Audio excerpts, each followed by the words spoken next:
Welcome to the Illuminate Recovery Podcast. We shed light on mental health issues, mental illness, and addiction recovery, ways to cope, manage, and inspire. Beyond the self-care we will discuss, you may need the help of a licensed professional. My name's Kurt Nider. I'm a husband, a father, entrepreneur, a handyman, and a student of life. I avoid conflict, I deflect with humor, and I'm fascinated by the human experience. And I'm Shelley Mangum. I am a clinical mental health counselor, and my favorite role of all times is grandma. I am a seeker of truth, and I feel like life should be approached with tremendous curiosity. I ask the dumb questions. I fill in the gaps. The Illuminate Recovery Podcast is brought to you by Illuminate Billing Advocates. Make billing and collection simple with leader in substance abuse and mental health billing services. Verification and analysis of benefits, pre-authorizations, utilization management, accurate claim submission and management, denial and appeal management, and industry-leading reporting. Improve your practice's cash flow and your ability to help your clients with Illuminate Billing Advocates. Today, Kurt and I are privileged to talk with Eric Schmidt. Eric Schmidt has been in the industry a long time. He runs New Roads Treatment Center. Eric has worked in behavioral health field for more than 20 years. He's served primarily in key executive level positions for community-based behavioral health care and substance abuse treatment organizations. Eric boasts both a Master's of Science in Social Work and a Master's of Business Administration. Besides his business and administrative success, Eric has as a licensed mental health therapist, personally provides a variety of clinical services such as individual, group, and family treatment, diagnostic assessments, and psychosocial assessments, utilizing a range of techniques and theoretical designs. Eric, I know you've been in this industry a long time, and I really appreciate you taking the time to visit with us today. Well, thanks for having me. Your reputation precedes you. I've heard about you in the industry. I've heard some of the work that you've done and how incredible that has been at changing people's lives. And I wondered if maybe you could share a little bit of how you ended up in substance abuse and mental health. Okay, yeah, I'd be happy to.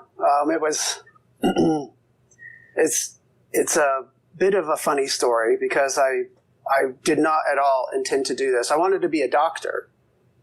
I grew up with really horrible asthma, and that really affected my childhood, affected what I could do, affected what kind of activity I could have, and I just kind of fell in love with medicine. And my goal was to be a pulmonologist just because I was really familiar to me, and I think that's pretty natural. Mm-hmm. Between my freshman and sophomore year, my dad and I had a series of disagreements, which led to me having to pay for a good portion of my education. And I wanted to find some place that I could work at night. This is in Fort Collins, Colorado at CSU. And I wanted to find a place I could work at night. And I heard from a friend, there's this youth treatment center, and you could get a night shift job there. And so I did. I got this night shift job there. It was pretty active, even at night, so I didn't get as much homework done as I was originally hoping to. And I was in between my junior and senior year, and I was applying to medical schools, and I'd gotten into some. And the psychiatrist that worked there, and then another social worker, clinical social worker, took me to lunch and just said, we think that you really have a talent for that. And at this point, I'd been promoted, kind of not really always understanding why. Like, they took me off and put me on swings, and then all of a sudden I went full time, and I actually made more money at that point. It took me getting into my 30s to make as much money as I made when I was 21, because I was working for the government at that time. And I really listened to them, and so I applied to PsyD programs and social work schools.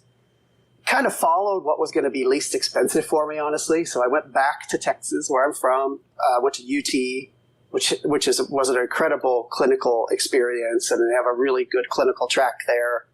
They also have a dual master's and JD program. So I was in with some really high caliber students who were pursuing some really high educational aspirations.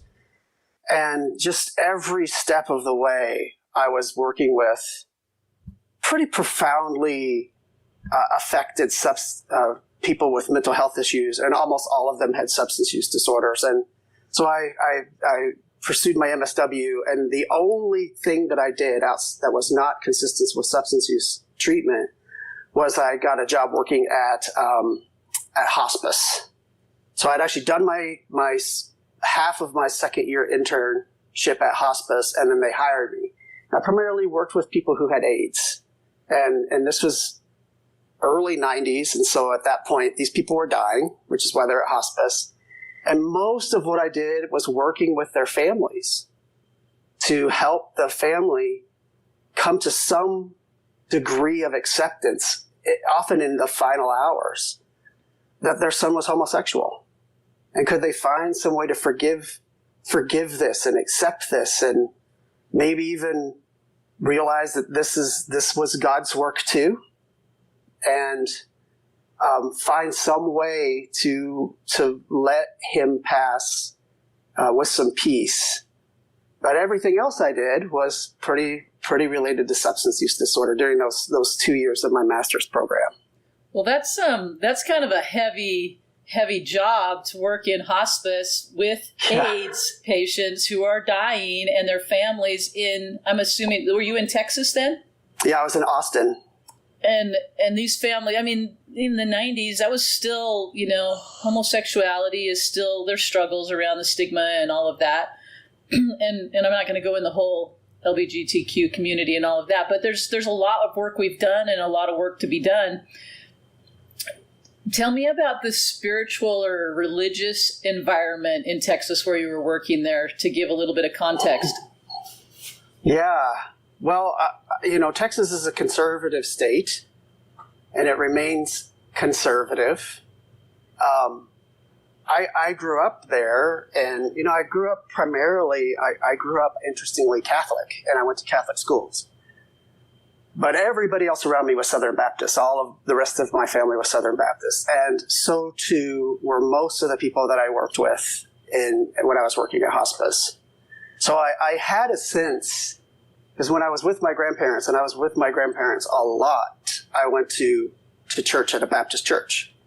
And so I would go to Mass 2 times a week and Baptist church on the weekend, so I felt like I had things really covered, And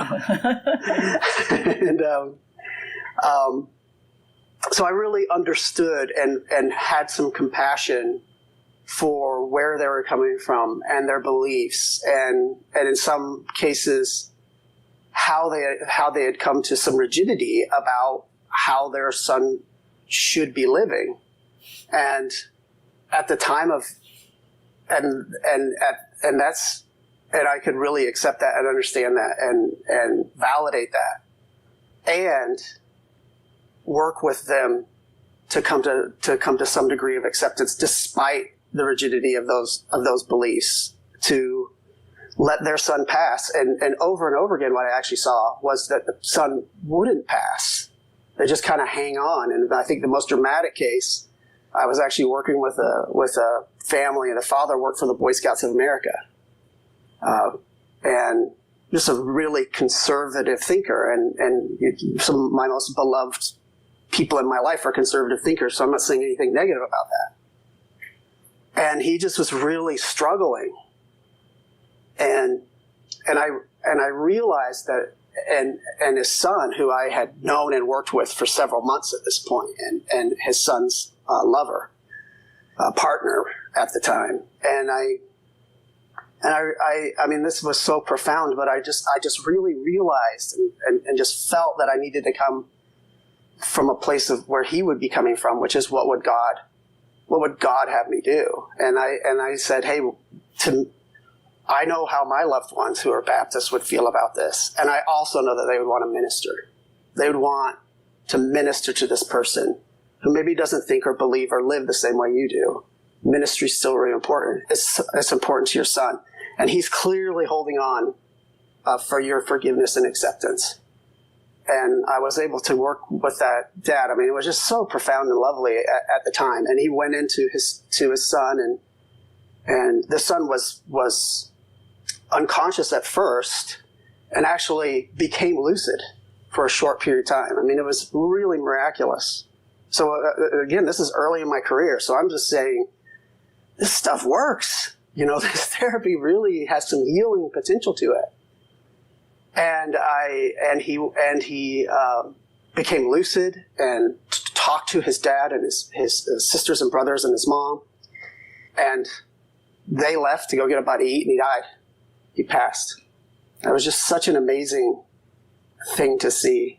I still remember sitting, they had a swing, and I still remember sitting on that swing with his dad talking about that. Yeah, that's like it was yesterday.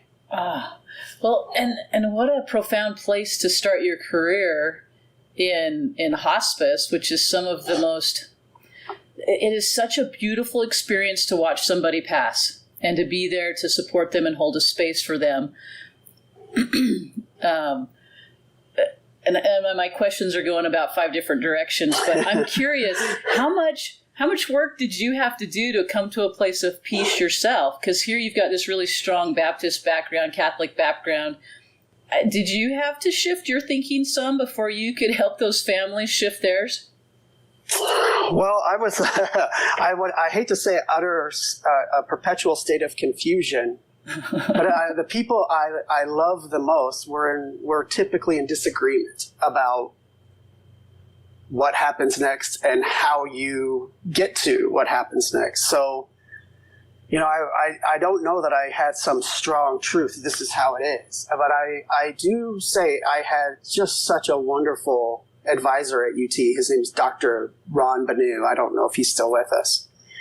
And he just really loved the work that I was doing over at Project Transitions, which is where what they called when people could no longer be cared for at the home. They had this beautiful home that they could go to pass. And he introduced me to some writings and some studies that had come out of the Naropa Institute, which is a Buddhist institute. And it was kind of I had taken Aikido, so I knew a little bit about it, but this was the first time to really practice mindfulness and how your calm could be infectious. And I remember reading this article that had been published out of Naropa called On the Care of a Dying Patient. And one of the things that they said is we have a responsibility in that moment to be a placid lake for the people that are there emotionally struggling. And people losing a loved one, I'm sure most of people who are listening to this would know, it's a confusing emotional time. In some ways, you're so glad that this person's no longer suffering, and you're super sad that they're not with you. And what I saw, too, is that some of the most healing moments and the relationship were in those last few months or even hours. And so that has to create this just an emotional tension. And so I loved that he had given me that feedback and really kind of set my path towards learning about and improving my own mindfulness practice really started then. Very, very cool story. And I mean, I think back on when I did my internship back at a halfway house, right? And how pivotal that was. It changed the whole way I looked at the world. Because here I come from a fairly sheltered environment and had not ever seen or heard stories. I mean, you might hear them in the news, these horrific stories, but here's woman after woman after woman coming and sitting down and saying, you know, things like, you know, I'm going to introduce you to my alter ego or my alter personality who's a 4-year-old and her name is Sodomy. And I'm like, what? Oh my heck. And some of those kind of stories. And so I'm listening here, you telling this and thinking, this must have really started to direct or, lend to the change that was happening for you as you were growing as a therapist. Mm-hmm. It definitely did. And I think there was a lot of convergence in those few years, not only when I was in graduate school, but in my post-grad training, which I did with just a wonderful clinician named Carl Nichols. And I had learned this, and I was learning psychodynamic practice. I also was working at a place called Austin Family House, which is for women and children. And I was also working at a hospital, psych hospital. And it was those places that really got me interested in borderline personality disorder, because I had people on my caseload, and I could not, with all that I was learning about psychodynamic theory, I was not getting the behavioral correction. And then the other thing that happened was I just noticed that the people on my teams they were pretty pejorative often about people with substance use disorder. They were really pejorative about people who had borderline personality disorder. There was just this community permission to make fun of them, give up on them, say pretty hurtful things to them or about them. And I kind of got mad. And I said, I know there is a better way to deal with this. And I had gone to the Evolution of Psychotherapy conference and seen Marshall Linehan speak. And then I said, oh my gosh, there is something that we could do about this. And so I just devoted as much as possible, devoted from then until now, which is probably 25 years, from then until now, to being better at working with those people that have these chronic conditions like BPD and substance use disorder and psychotic disorders, and often all three. Well, and as you talk about that, I've seen people that struggle with mental illness that seems to at times take over their life, and they make decisions that they wouldn't normally make. Mm-hmm. And they do things in a way that is not their culture. It's not what they came from. It's not what was modeled for them. And you like, why are you hurting yourself like this? Why are you going out and putting yourself in danger's way and feeling compelled to do that? And instead of, throwing up your hands and going, there's nothing I can do, you went to look for answers to help them. Yeah. Yeah, I was really, like I said, I kind of got mad about it. I don't really like that there was, I think it's still there. Maybe, hopefully not as much. Mm. I just didn't like how our field was treating that group of people, particularly the people with BPD. Yeah, it's tough. So when you do dialectical behavioral treatment, and it sounds like you focused a lot of your energy there, that there is, that can translate into different places in your practice and different types of mental illness in very effective ways. Am I reading it into that? Oh, no, there's a multitude of disorders and populations that benefit from DBT, and it's being studied and adapted all around the world. Marshall Linehan's not as involved, and as it's being there's the Marshall Linehan adherent way, and then people in Germany won't have ever met her. They might have seen a video, and so I think that there's been some freedom with that. South America, there's most of the studies on DBT right now are outside of the United States. So these are not necessarily disciples, and what's wonderful about that is they're saying, well, why can't we adapt to this population? I think we can. I think we can change the workbook for them. In fact, my team just had a wonderful training over the past couple weeks with somebody who wrote a book on using the skills, the DBT skills, for people with psychotic disorders. Like, what skills do you use for someone hearing voices? What strategies are there? You cannot argue with them that they're not hearing this, but you cannot tell them that that's not real or true, because it sure is for them. Mm-hmm. So what adaptations can we do? And I just love the wonderful creativity that we're seeing, especially now in adapting DBT to a variety of populations instead of just BPD. And incidentally, originally, she wasn't even thinking of it for BPD. She was thinking of it for people who were chronically suicidal and self-harmed. Mm-hmm. And then it kind of, as she was studying it, people around her were saying, it sounds like somebody with BPD. And of course, we now know she had a history of chronic suicidality and self-harm and hospitalization. And it's interesting to hear where some of these ideas came from her own history. It's so interesting that so often, even like yourself, who wants to go in and be a pulmonary medical doctor because you have asthma, right? She's like, I got to figure out how to heal myself. And then she put herself to work in finding solutions, right? Finding things that would work. Yeah. They make some of the best teachers. Yeah. And I do not think I have BPD. But I do remember when I was younger and with my sickness, I was really aware of the pain that caused in people around me. The worry and the pain. And I remember having these thoughts like, I somehow need to protect those people from myself, from me. How do I do that? And I remember one of my very first clients with BPD, I was sitting across from her. She was an exotic dancer, and I don't know that she was yet addicted, but she was on her way with cocaine.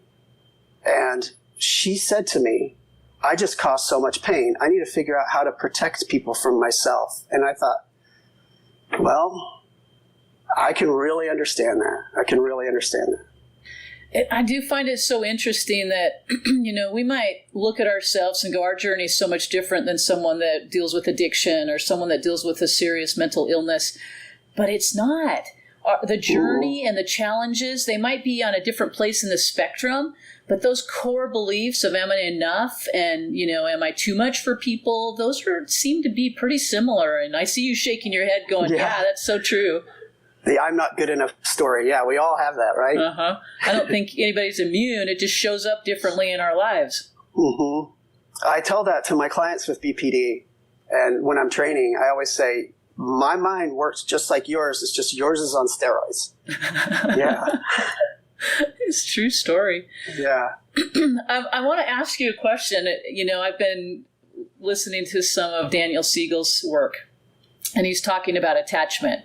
And attachment's been, has brought some really great research and knowledge base to how we address people. How do you, compare is the word I'm going to use. How do you compare that to DBT? I don't think it compares, but do you see one just having different applications, or do they tie together? Oh my gosh, no, they are completely interwoven. Because if you think of one of the primary diagnostic criteria for borderline personality disorders, it's frantic efforts to avoid real or imagined abandonment. And how in the world does someone become afraid to be abandoned? It's because they have a really fuzzy attachment process. And we know now, we can kind of go back and look at their early childhood, and part of the reason they have that is that these really sensitive brains interacting to a more or less invalidating environment. And if you're really sensitive, it can be a really good environment. Most of us would thrive. But yet they are dealing with kind of attachment trauma all of the time. I tell the story. If you think about most of us who have had kids know that 3-year-old is going to dart away from us and run around the corner. And we're going to hear them giggling and laughing because they feel really secure. They have object constancy. They feel really secure that we're going to be come around the corner and find them. That's what makes it fun and thrilling. But if you have somebody with who has already started to experience attachment disruption and then they're going to run around the corner too, and they're going to get over there and it's going to be thrilling for a minute, and then that fear is going to come up. This is 3 years old, and then what you're going to do? I'm afraid. I don't know that he's going to come for me, and I'm going to grab this gallon of milk and I'm going to smash it on the ground. Then everybody comes. And that behavior, now that this attachment fear, this abandonment fear, the way to mitigate that is to do something sensational in your environment. And that's how people start to develop BPD, those behaviors that we associate with BPD. So much of it is about this kind of yo-yo attachment style that they enter adulthood with. Yeah. That's powerful. And it's a powerful insight to see somebody who's putting themselves in really harmful situations, but they are crying for attention. It's really this, I need to connect with somebody or I'm going to die. And it doesn't matter if it's painful or hurtful or dangerous, I still have to do it. That's a tough one. Yeah. And well, so all of those behaviors have served a purpose at one point or another. And I have a client that I did a telephone consultation on Sunday she's in her 20s and she's still dealing with, oh my gosh, this push-pull. So she was in a really horrific relationship and thank God she is out of it. And now she's in a really good relationship. And that scares her a lot more than believe it or not, than the horrific relationship. That was palatable to her for some reason. But this one, she and her text was, can you please call me? I just want to run away. He's such a wonderful man and I just want to run away. And it's because she's accumulated all these, she does have some big T traumas, but she's accumulated all these kind of traumatic invalidations. And so when she's there relating to him, it's just a complex set of emotions and thoughts for her. And who wouldn't want to flee? Yeah. Well, and he's accepting her and loving her and holding a space for her. And it's not traumatic and it's not loud and negative. And so that's got to be uncomfortable when that's what you're used to. And that's how you're used to connecting with people. Yeah. Yeah. I think incredible. I cut you off earlier. I'm sorry about that. Oh no, you're fine. We'll just kind of kick back and forth here. Okay. Okay, so you've learned so much, and now you're at what? Tell me what's between New Roads and some of the other programs that you did. So you did So I was at St. Francis down in New Mexico, and then when I moved here, which was 21 years ago. Now, I moved here. I worked for Utah County Division of Substance Abuse. And then I ran Odyssey House. So I moved to Odyssey House and I was director of Odyssey House. And now I've been at New Roads for 12 years. And the gift of New Roads has been that I can really provide the services that I've wanted to provide my whole career. My wife actually says, I didn't remember this, but I did when she prompted me. She said on the night that I met you, I was asking kind of what your goals were, what you wanted to do. And I said, I want to start a program for women who are suicidal and cut on themselves. So I was pretty young I think I was 25 at that time. So it's really been a passion of mine. I'm curious, how do you move from, Texas and New Mexico to Utah? That's a pretty good jump. Oh, yeah. Well, I followed my wife to Utah when we were married. We lived in New Mexico, and there's some wonderful things about northern New Mexico. And then there's a reason Breaking Bad was based there. It's a violent place, and we had some murders very close to our home. And she said, we just had a little baby. She said, I just would feel more comfortable raising them in a place that I know and I'm familiar with. And we'd lost a friend of ours had been murdered. He was a defense attorney. He had been shot and killed literally on the courthouse steps. And, there have been some violent attempts towards me. And so she said, I don't want to do this anymore. I'm going home and I hope you come with me. She wasn't asking for permission. She's like, I'm out of here. I'm not doing this anymore. The decision was made. Yeah. That's fantastic. She's from Utah then? Yeah, she grew up in Cottonwood Heights. Oh, nice. Yeah. So you've been here for a long time. Yep, moved here in 2001. So talk a little bit about New Roads and what you're able to do there with these. Is it just women? No, we have a program for men too. Okay. Yeah. Yeah, talk about what you do. Talk about your women's program and your men's program and why, because I can hear your passion in what you do and why you're doing it. Talk about how you're able to change people's lives. Yeah. The women's program specializes in treating people who have BPD. I think most of our clients, if not all, have BPD. I think we do have a few clients that maybe have more of a severe persistent mental illness right now, like schizophrenia. The men's program is set up particularly for people with SPMI, severe persistent mental illness, and really where most of our clients there are early in their disease, but they have not gotten to the point where they can navigate through the system to get into disability and then avail themselves of the state-funded programs. So they're still on their parents' insurance. So those are the two populations that we work with, which is expensive.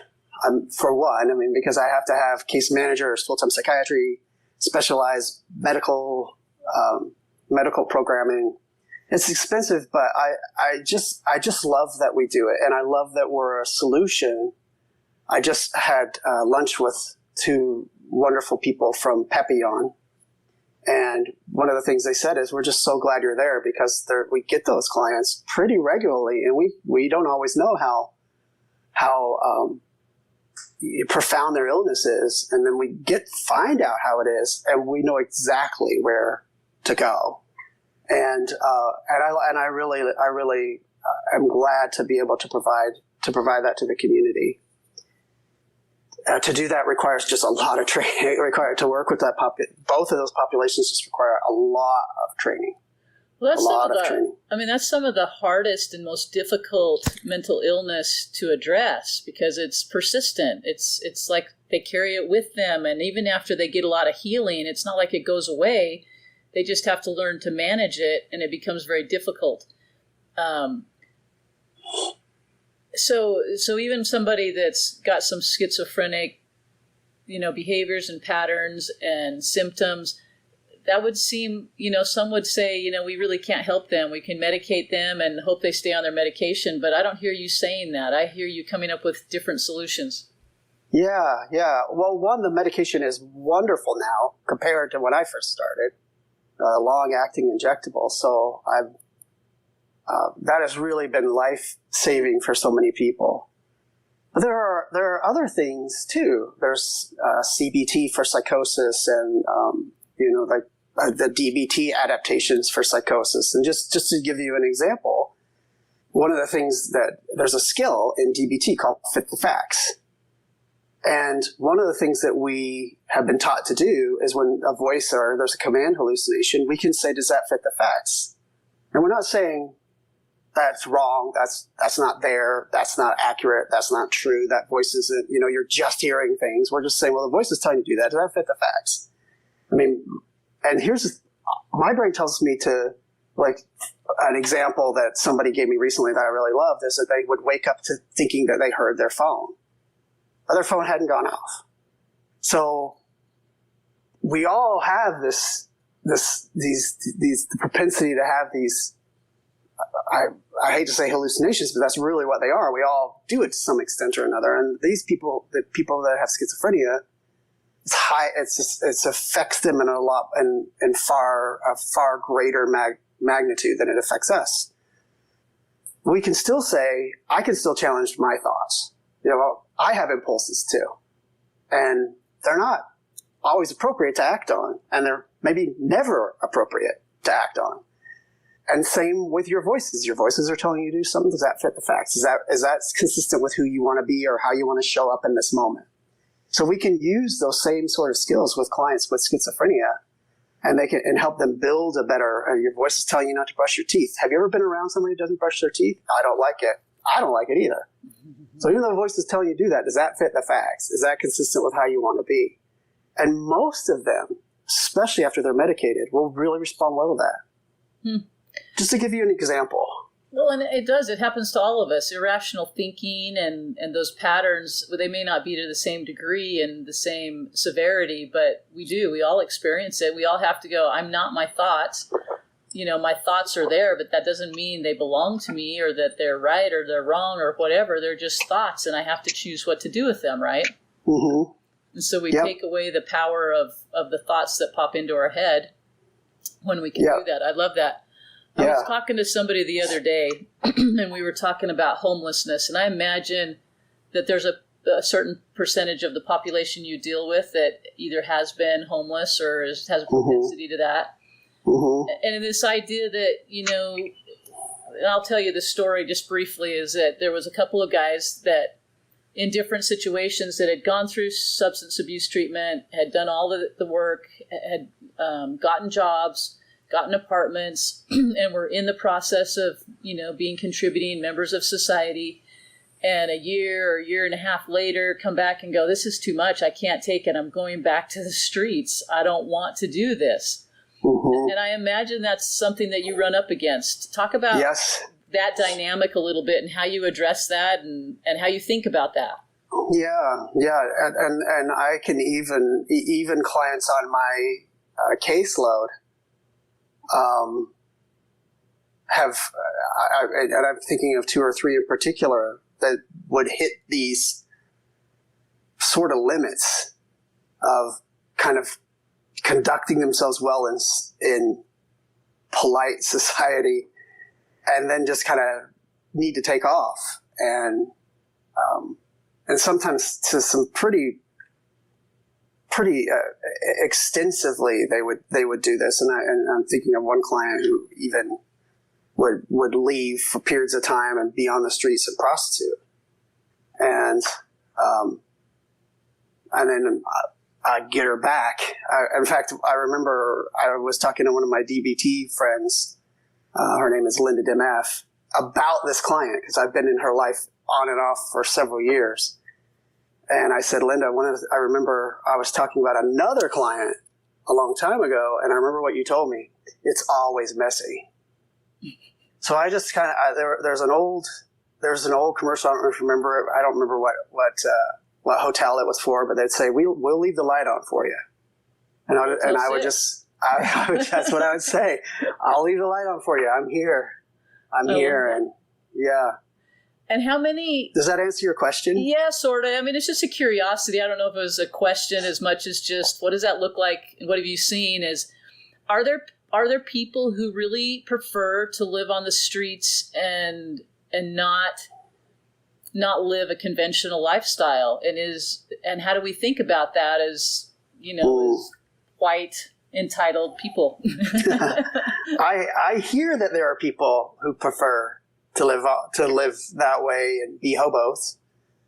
I don't know them.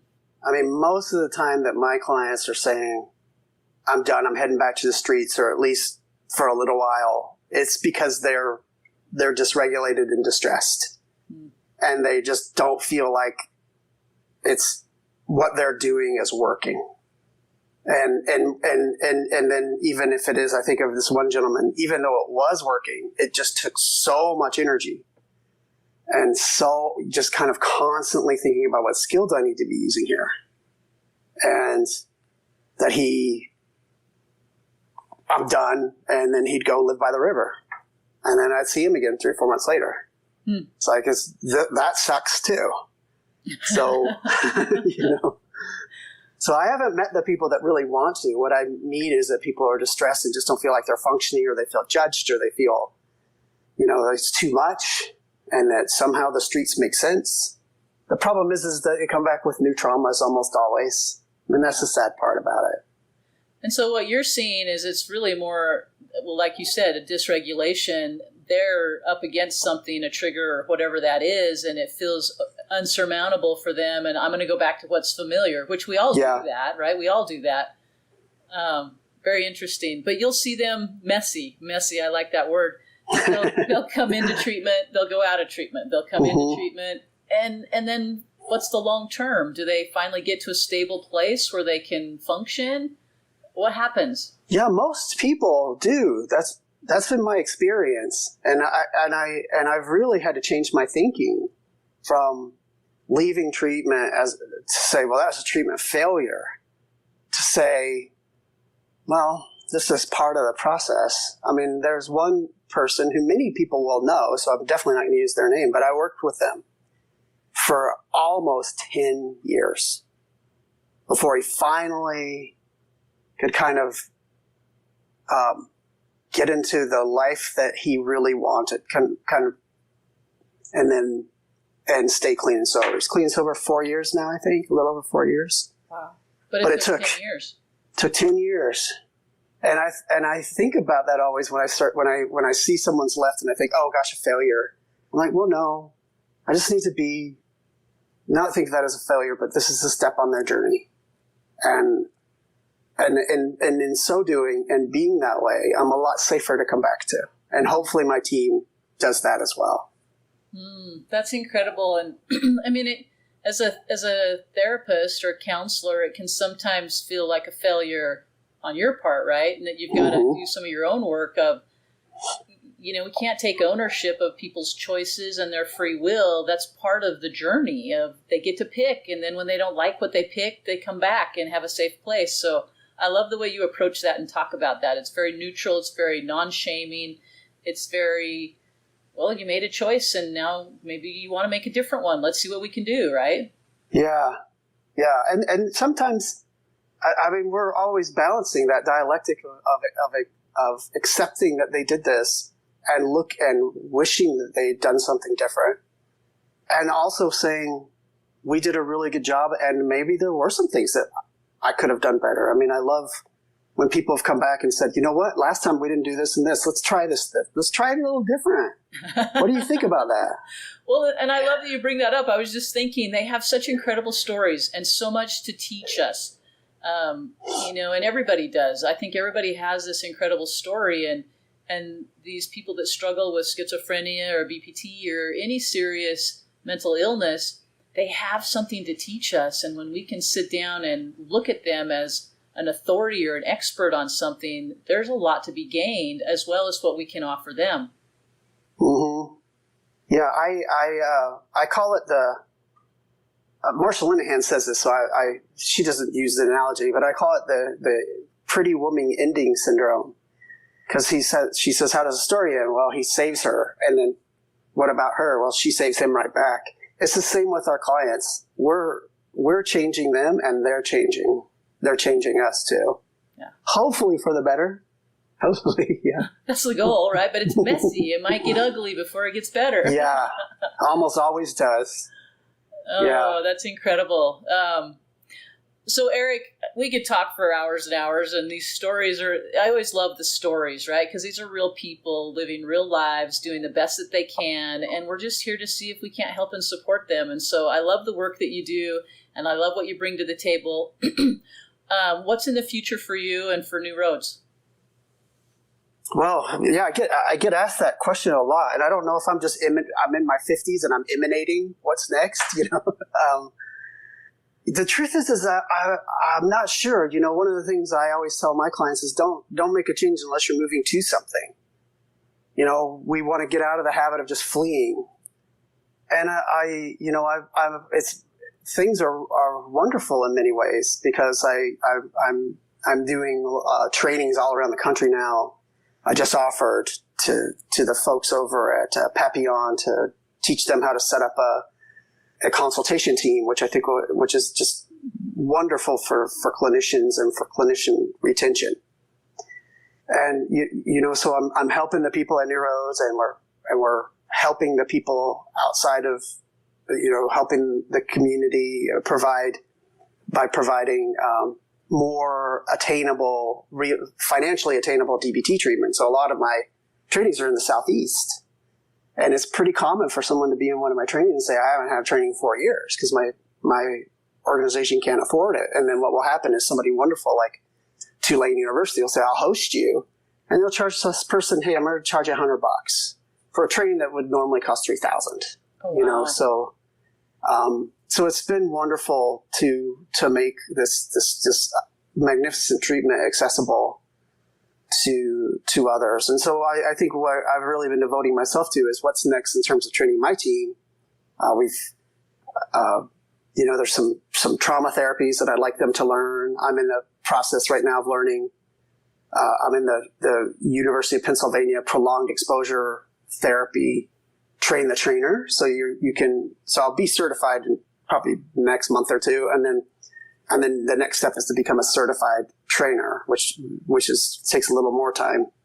And so it'd be nice to be able to have all my team, because it really is one of the best, maybe the best treatment for big T traumas that are just hooked in and holding on. Is PE. That's what the data is kind of telling us. And I have about 7 of my therapists who have, bless their hearts, have devoted themselves to becoming DBT certified clinicians. So right now I'm one of 4 in the state of Utah. And there's not that many of us, and it will be a wonderfully proud moment, kind of dad moment. And I hope that doesn't come across as narcissistic dad moment. If I have 6 or 7 people that work for me, most of the DBT certified people in the state will be at Neurodes. I mean, I will be very, very proud of them at that point. So those are kind of the things we're working on.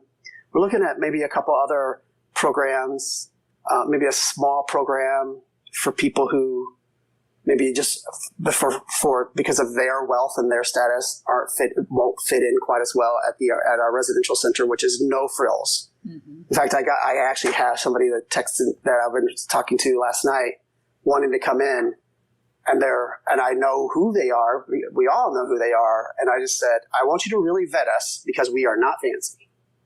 I would love to have you, but we are not fancy. So yeah, you'll get great DBT. But you're not going to have a chauffeur, so. Well, that's got to be hard to ask somebody to change their lifestyle to come and get treatment, right? And so you're thinking maybe we change the lifestyle environment for them. Yeah, I'm thinking about that. I have a dear friend. I don't think I'm going to breach confidentiality because I don't think there's any way anybody would know who this is. But I have a dear friend who is Robert Downey Jr.'s sponsor. And I've not met Robert Downey Jr., but my friend tells me that one of the things that was a breakthrough for him is when he was disallowed to go to a fancy program. Mm-hmm. When the judge said, no, you're going to Walden House.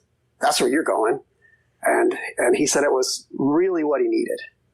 And so sometimes I think maybe I'm on the wrong path, and let's have him adapt to some, so I don't know. I'm batting it around. That's one of the things I'm thinking of doing.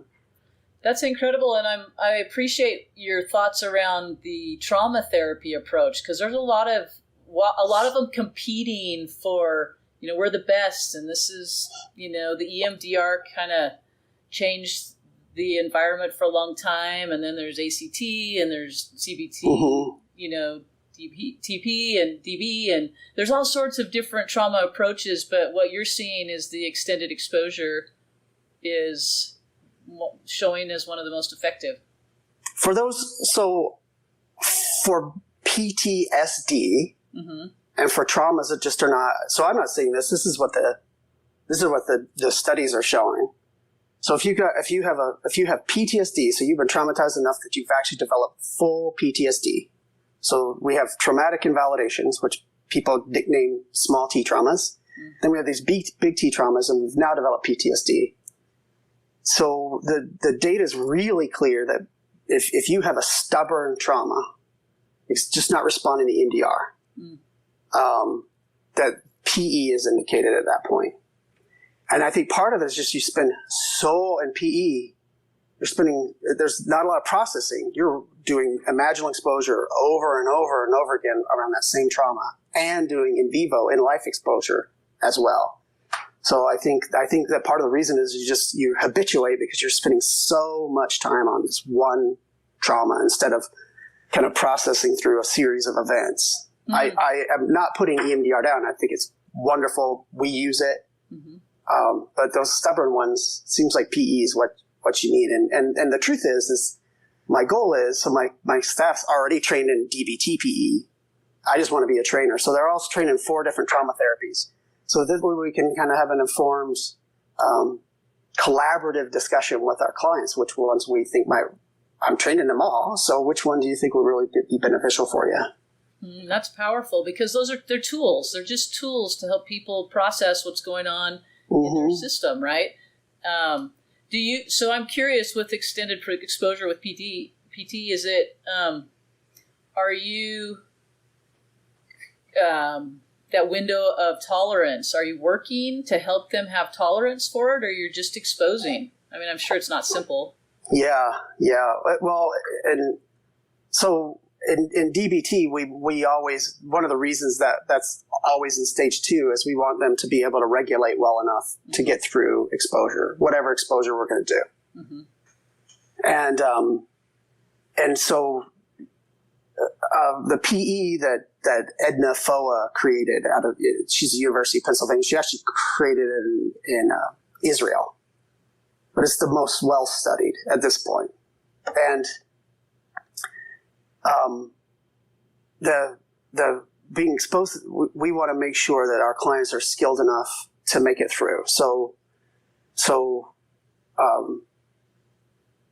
we have to, at Neuros, be particularly careful, because these are people who are already emotionally sensitive people. So we want to make sure that they've had 90 days without self-harm, that they've maybe had a year without drinking or using. We will have some things that we'll want to make sure that we have in place before we begin exposure. So, because then we're going to say, let's talk over and over and over again for 40 minutes about the worst thing that's ever happened to you. And then we're going to do it again next week. So. Thank you so much. That's what I want. Yeah.